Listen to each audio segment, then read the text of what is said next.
I love my Fisher custom home.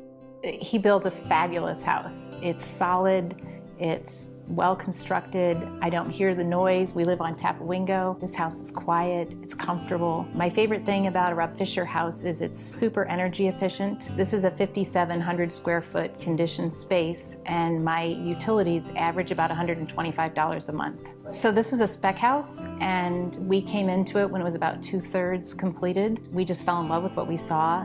And it was great to be able to see the construction before it was complete because I could see the quality. We came in and just put in the finishings, and we were really happy with just being able to make those final decisions, paint colors and fixtures.